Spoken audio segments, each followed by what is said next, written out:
श्री स्वामी समर्थ. नमस्कार सर्वांना. श्री स्वामी समर्थ कृपा या माझ्या मराठी यूट्यूब चॅनलवर सर्वांचं मनापासून खूप खूप स्वागत. येत्या मंगळवारी म्हणजे 30 सप्टेंबरला आहे दुर्गाष्टमी.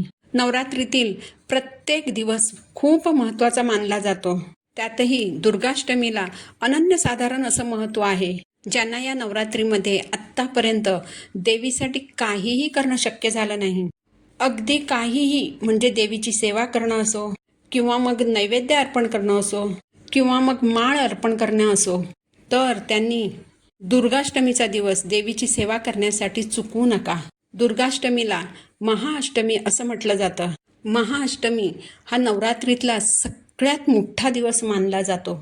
कारण ज्यांचं कन्यापूजन करणं बाकी आहे ते महाअष्टमीच्या दिवशी कन्यापूजन करू शकतात. ज्यांची ओटी भरायची बाकी असेल ते देवीची ओटी भरू शकतात. आणि हवनसुद्धा आपल्याला अष्टमीला करायचं आहे. या सर्व कामांसाठी जसा महाअष्टमीचा दिवस महत्त्वाचा आहे, तितकाच तो देवीची सेवा करण्यासाठी सुद्धा महत्त्वाचा आहे. बघा, नवरात्रीच्या या 8 दिवसांच्या कालावधीमध्ये तुमच्याकडून देवीची कोणतीही सेवा झाली नसेल, देवीला कोणताही नैवेद्य अर्पण करणेसुद्धा तुम्हाला जर शक्य झालं नसेल, तर या महाअष्टमीच्या दिवशी, दुर्गाष्टमीच्या दिवशी तुम्ही देवीची सेवा करू शकता, जेणेकरून तुम्हाला देवीचा भरभरून आशीर्वाद मिळेल. यासाठीच महाअष्टमीच्या दिवशी देवीची सेवा करायला विसरायचं नाही.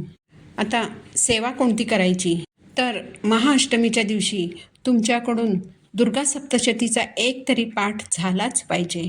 तुम्ही केंद्रात जाऊन सामूहिक पाठ केला तरी चालेल, पण महाअष्टमीच्या दिवशी तुमच्याकडून दुर्गा सप्तशतीचा एक तरी पाठ व्हायला हवा. ज्यांना मासिक धर्म अडचण असेल, विटाळ असेल, सुतक असेल, त्यांना ही सेवा करता येणार नाही. ज्यांना कोणतीच अडचण नाही त्यांनी आवर्जून अष्टमीच्या दिवशी ही सेवा करावी.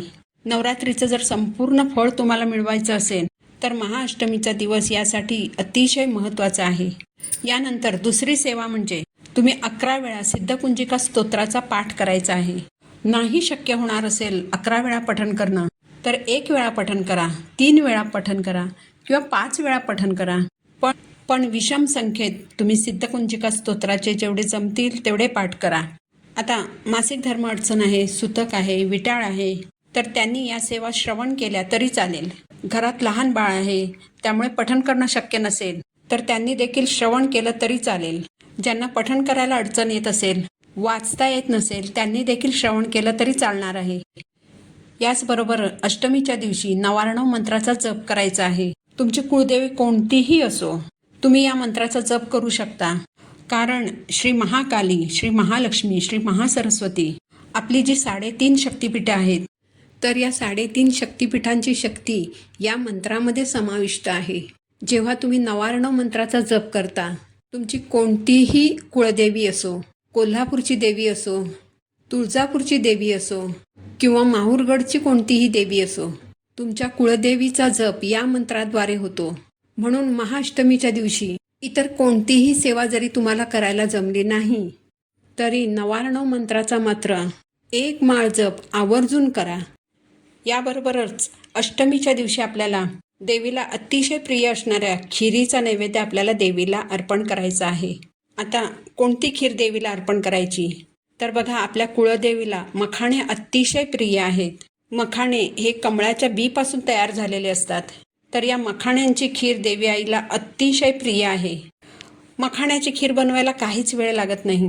तांदळाची खीर बनवायला तरी वेळ लागतो, पण मखाण्याची खीर पटकन बनते. थोडेसे मखाणे घेऊन ते तुपामध्ये परतून घ्यायचे, मिक्सरला बारीक करायचे, त्यात थोडं दूध घालायचं, थोडी साखर घालायची, थोडे ड्रायफ्रूट्स घालायचे आणि छानपैकी खीर बनवून देवीला अर्पण करायची. मखाण्याची खीर देवीला अर्पण करणं याला अतिशय महत्त्व आहे. पण मखाण्याची खीर बनवणं जर तुम्हाला अवघड वाटत असेल तर तुम्ही शेवयाची खीर बनवून ती देवीला अर्पण करू शकता. आई भगवतीला वेलची आवडते, तर थोडीशी वेलची कुटून ती तुम्ही खिरीमध्ये घालू शकता. खिरीमध्ये तुम्ही केशर घालू शकता. या सगळ्या वस्तू आपल्या कुळदेवीला प्रिय असतात. तुम्ही रव्याची खीर बनवून ती सुद्धा देवी आईला अर्पण करू शकता. यातलं जे काही तुम्हाला करायला जमेल, जे तुम्हाला देवी आईला अर्पण करायला आवडेल, ते बनवून तुम्ही देवी आईला अर्पण करा. आता अष्टमीच्या दिवशी कुणाला जर मासिक धर्म अडचण आली तर तुम्ही कुणाकडून तरी खीर बनवून घ्या, त्यांच्याकडूनच देवीला नैवेद्य अर्पण करायला सांगा. पण कसंही करून दुर्गाष्टमीच्या दिवशी देवीला खिरीचा नैवेद्य अर्पण करा. ज्या सेवा सांगितल्या आहेत त्याही करा.